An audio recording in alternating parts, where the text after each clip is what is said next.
When I open up my computer and check the latest social media news feed, flip on the TV to watch a political candidate debate, or catch a newscast at the top of the hour, the content is nothing but yelling, screaming, finger-pointing, repositioning, pivoting, and general noise.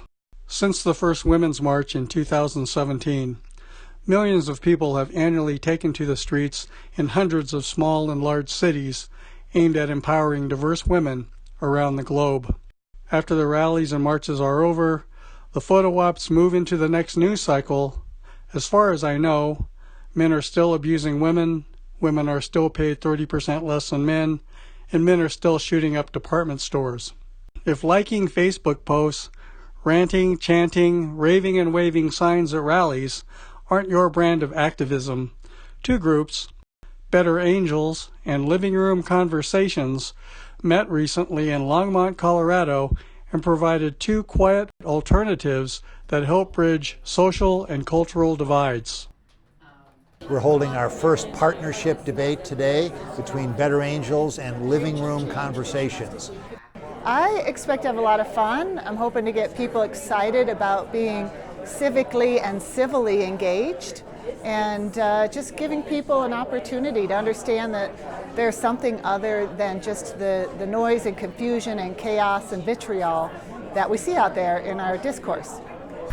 In defense of private insurers, that they actually provide no care at all, zero, not a dollar worth of care. We're going to have a debate on Medicare for all, pro and con, and then we're going to break up into some small groups for living room conversations.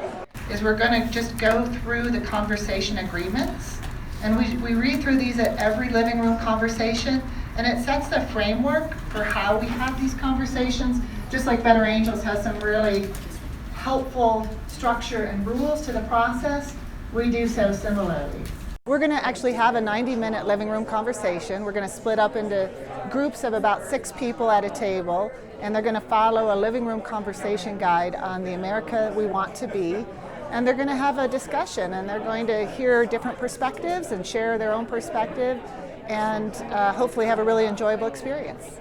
We've got 40-some people here. We're trying to help depolarize political conversations. We hope to have people build relationships and see that they can talk about things as long as they do it civilly and respectfully.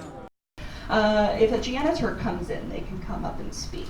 Anyone is welcome to come and share their idea on our resolution today. Our debate is over with, and I think it went extremely well. We had a spirited conversation, very civilly, about Medicare for all. I think, based on what I'm hearing, it's going really well. People seem really engaged, really interested in talking to each other. Very lively, it sounds like enjoyable conversations happening. So I think it's going really well.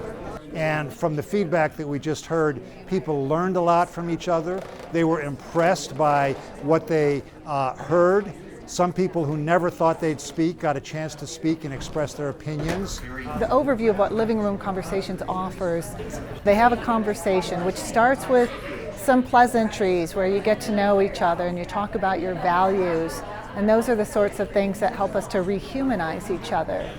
I think we built some relationships where people can see what a complicated topic it is and how we can talk about it civilly, not the way our leaders oftentimes do in Washington, and that's what we're trying to do with the Better Angels debate. Establish those relationships, keep the dialogue going. I thought it was excellent. Better Angels and Living Room Conversations civilly engage diverse perspectives around controversial topics while building a counterbalance to raving and waving signs at noisy rallies. One safe and quiet debate and conversation at a time.